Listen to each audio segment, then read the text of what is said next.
We leave the moon, we leave as we came, and God willing, as we shall return.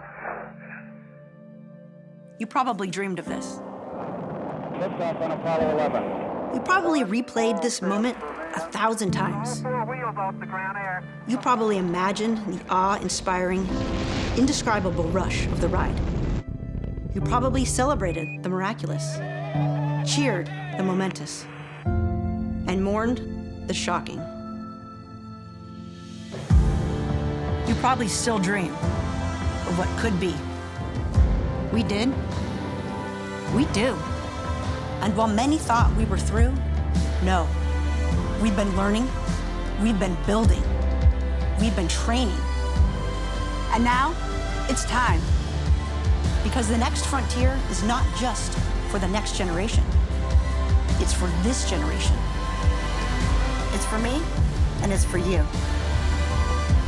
For everything we still dream about. We go as Artemis.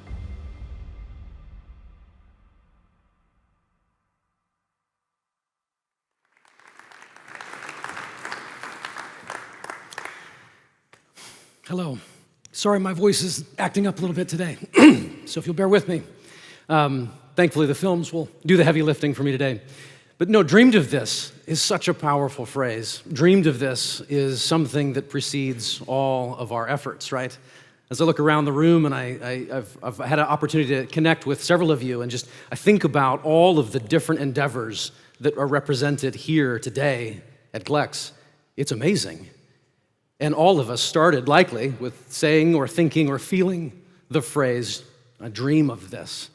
I think it's something that's very human, it's very relatable, and I'd like to explore that a little bit more with you here together. As I mentioned, it all starts with dreaming, right? If you'll allow me, I want to just kind of set some context, and then we'll get back to some of the Artemis that I'd love to share with you, some of the stories of our return to the moon as we're in pursuit of that actively today around the world.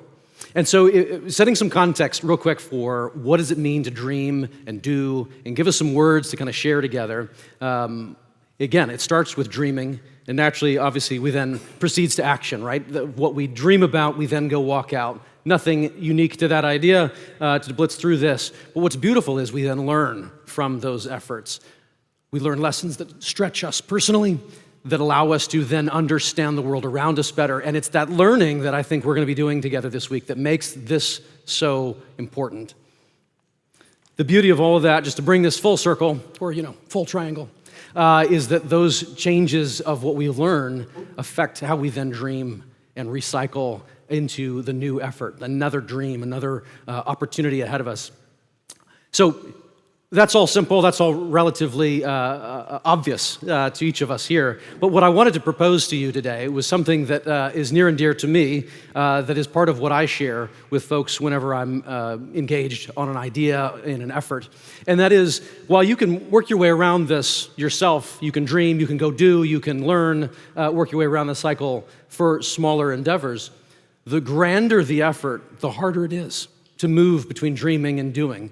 It becomes very difficult to align resources, to cast vision, to bring all of the things to bear that are necessary to go do grand things well. So there's an element hidden in the bridge between these efforts. And as you might have guessed, that element is storycraft. How you tell your story, how well you tell your story, what you share with the world helps align vision. It helps cast a focus. It helps align resources. It helps folks emotionally connect with what you're doing. It's how we share our stories, right? All of that is obvious, but my point is we're here this week sharing our stories, and that is critical because it allows us all not only to just dream, but then go do. We inspire each other, and then we learn lessons that I wouldn't have learned on my own by hearing from each of you. And so the stories that we tell this week are critical. Okay, so with that as a framework, let me share with you a little bit of my story and then the story of Artemis. As mentioned, my story started at NASA in 2019. I was an advisor to then NASA Administrator Jim Bridenstine. And NASA does amazing things in so many fields of study. So I don't mean to pick and choose, but time is short. During our tenure there, Jim was given, and by extension, I was then given, a policy set before us to go back to the moon, to make that a priority for the agency, to put that into the conversation around the world to foster what's needed to go see this through. So as a storyteller myself, my role was just a sliver of that strategy. But I would argue it was the element that helped grease the wheels. It is the fuel, right, to move us from dreaming to doing. And so I've had the opportunity to tell a handful of stories. So here's just some snapshots from a variety of moments that we've been able to communicate about over the last 5 years now. But speaking specifically about Artemis, Artemis is the name of the program by which we are going to go back to the moon. We're very familiar with Apollo. I would argue most here are probably familiar with Artemis, so I won't belabor that. But for those that may not be familiar, Artemis in Greek mythology is the twin sister of Apollo. She's also the goddess of the moon. So how perfect of a banner under which to return to the moon. So parking on that idea just for a second and going back to the dreaming, doing, learning. Obviously, we've done this through Apollo. We dreamed about it for generations. We walked it out, and collectively, teams pursued and successfully reached the moon. We learned a host of lessons throughout the 60s and 70s. I'd argue we're still learning lessons as we review the samples that were brought back. But we've gone back to the dreaming phase and been stuck. For 50 years, we've been dreaming about going back to the moon. So how can we move from dreaming to doing again? There's a lot that goes into that, from partnerships, both commercial and governmental, from allocating resources annually from the United States Congress, but also from international governments. And so the goal then is, how do we foster conversations that move the needle towards actually doing it? And we are so very close. My walkaway point for today will simply be to showcase how close we are to going back to the moon. To give you a sense, though, of just what all we are doing in space, it's much more than Artemis. There is so much in play right now across the space landscape, if you will. We heard earlier today from folks who've flown, who are building the space stations in low Earth orbit for future endeavors. And that is just a piece of the puzzle that we're seeing come together. We're living in this amazing moment where we can dream and go do amazing things off planet for the benefit of our planet. That's a critical component of every effort. Just to showcase just some of the efforts that we've been able to produce content for, that gives you a snapshot of what is in play. I'd love to just show you some photos as well. Forgive me, back up. So we often think of films, we often think of social media, we often think of all kinds of media, but there's so many amazing ways to tell your story. One of the ones that we have been doing with Artemis specifically was on behalf of Felix and Paul Studios out of Montreal. Wonderful, highly talented team. They focus on stereoscopic, 360 immersive content, transporting audiences to a location where you get to experience it. Leading teams to the highlands of Iceland and to the deserts of Arizona. We had the opportunity to film NASA astronauts and NASA geologists as they were building the curriculum to train future astronauts on lunar missions and ideally, hopefully also Mars missions. But as you can see, just a stereoscopic 360 camera, being able to put a viewer in the highlands and experience this moment of two astronauts exploring the geology of the lava flow, in this case, is a way of transporting people and helping share a story that no one would get to see or experience. They might hear about it, but it's a unique medium to this time period that we have available to us. Also with them, we built the first 8K live stream of the launch of Artemis 1. This was a demonstration of being able to do a 360 broadcast live from Kennedy Space Center to domes and planetariums and headsets around the world so that folks could experience launch in a way that had never been done before. I'm blitzing through this for time, but we'll be happy to share more of any of these stories over the coming days. But there's more to what's happening in space. As I mentioned, there's a lot of development in low Earth orbit. I've had the opportunity to lean in with Axiom Space, who you heard from Michael earlier about his flights, AX-1 and AX-3. This is an entirely new opportunity to go and do and live out the dreams that we've been holding on to in space. But a part of that process is, as commercial companies come to bear and develop these missions, we get to pose questions. How do we tell that story? What does that look like? Obviously, NASA has been producing content and conducting broadcasts and webcasts of missions since their inception, right? They've been documenting that. But now, as commercial entities, it opens the envelope greater to the kinds of stories we can tell, the ways in which we can engage. We're not limited by just pure transparency. Now there can be a commercial exchange. I think we're starting to pose questions now in these missions of what does it look like to tell a story, not just of a government agency, but of the individual crew members, as each person who flies has their own mission that they're in pursuit of, their own story that they want to share with the world. This represents just the beginning of being able to do that very effort better than ever before. And just putting a button here, we also have the honor of crafting some of the story around the next commercial LEO destinations. We spoke about that, both with VAST, but then Axiom Space earlier. We've had the opportunity to document the training, the development of the Axiom station, which is happening in Turin, Italy, right now. As you see behind me, this is about 2 months ago, the progress of the development of an entirely new commercial module that will become Axiom Station as it builds. These are real, tangible, physical things quickly becoming operational.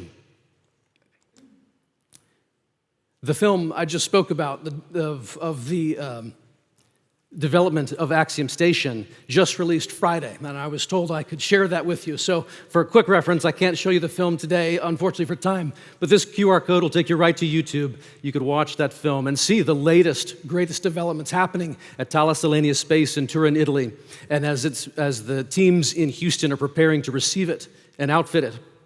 Amazing work being done. We are at the cusp of some amazing stories.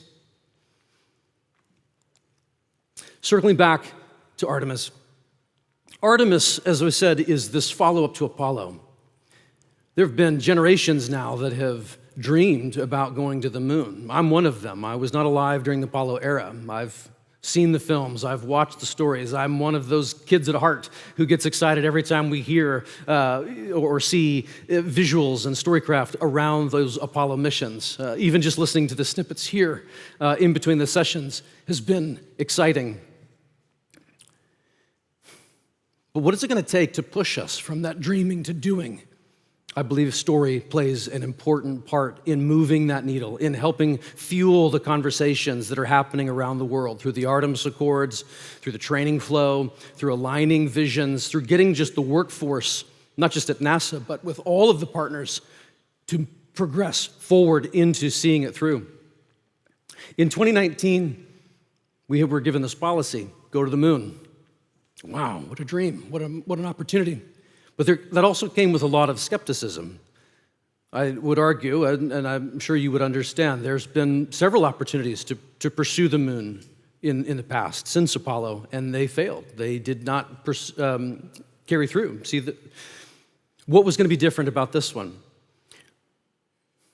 Well, from my unique vantage point, I think the answer is, not only is now the right time, now do we have more opportunities for more players to participate, but we can tell a story that's not about Artemis, it's not about NASA, it's not about the individuals alone who are flying. We can tell a story that's much bigger, a story that is global, a story about humanity going. And I think that helps move the needle in ways that are practical. And rather than me stand up here and tell you all of the things that have happened since then, I've got a film I'd love to show you that recounts the success of Artemis 1 and as it postures what comes next for Artemis 2. This is a film told by those who were on the front lines at NASA. I did this for NASA, so it's very NASA-focused, certainly. But these are the folks, the men and women who were on console through launch, through ascent, through the mission itself, who were adding test objectives to the mission as it unfolded. These are the folks who are dreaming, but not just dreaming, they are actively doing the things that we have been wanting and pursuing in an effort to get us back to the moon. So with that, let me allow you to watch Success and Preparation.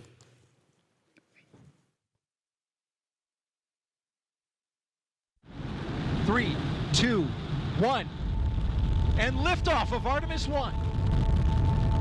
After years of testing and talking and testing some more, Artemis 1 finally carried the dreams and aspirations of the world back to the moon.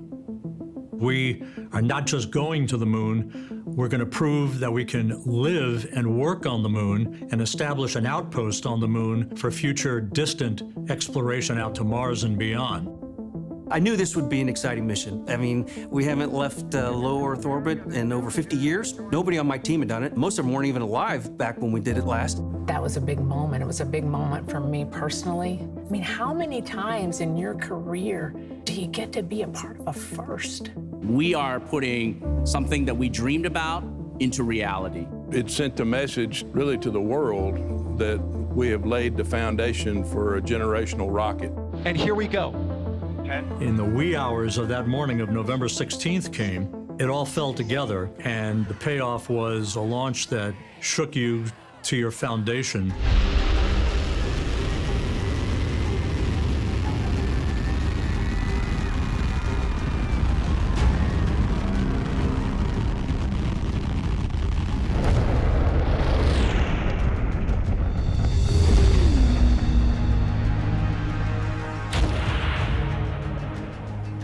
Artemis 1 traveled approximately 268,000 statute miles from Earth.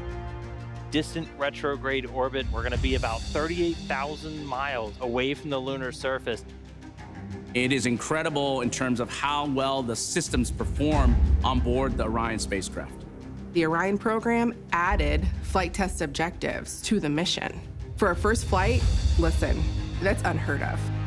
We learned so much about how this vehicle is going to operate, and we proved that it is ready to put humans on board. It was impressive, it was daunting, but it's so impressive that the flight was designed in the way it was that enabled us to declare success. Orion, back on Earth. For Orion and for Artemis, this is just the starting point. Next thing is getting ready to fly the crew on Artemis 2.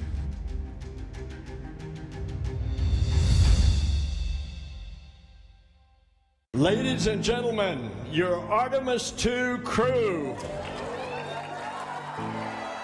So, waiting in the wings, Artemis 2. And now, the humans are getting on board. Thank you to the NASA workforce. Thank you to our industry partners, everyone in Europe that's working for this. America has made a very deliberate choice over decades to curate a global team, and we are going to the moon together. We need to celebrate this moment in human history.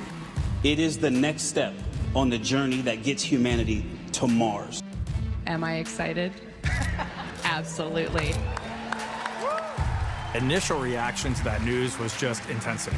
Finding out was a humbling experience for me. Shocking. It's the best word I can say. Disbelief, an immense sense of honor and responsibility. Putting the first 4 crew members on Orion is what I'm so excited about. I want to hear the stories about what it is like to live in the Orion spacecraft. We're going to test out the vehicle's ability to conduct rendezvous maneuvers, crew's ability to actually fly Orion manually, and most importantly, we're going to test the environmental control system.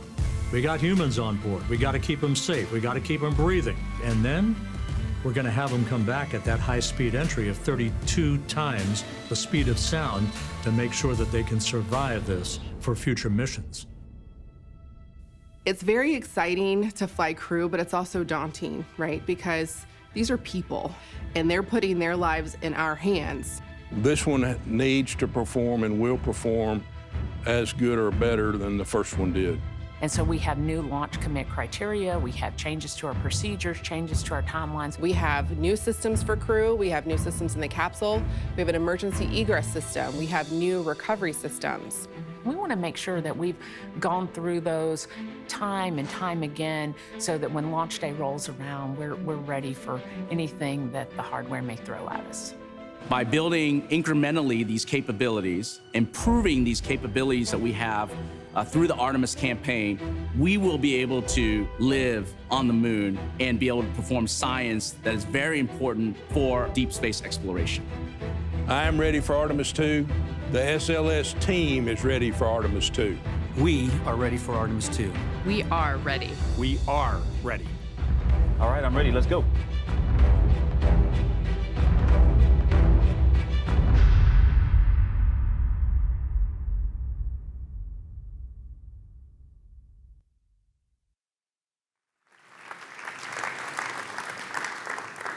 So there you have it, a 5.5 minute retelling of the success of Artemis 1 and all that's about to come. If you enjoyed that, there's a much longer film, 12, 13 minutes on YouTube. Just search for Success and Preparation on YouTube. You'll find it.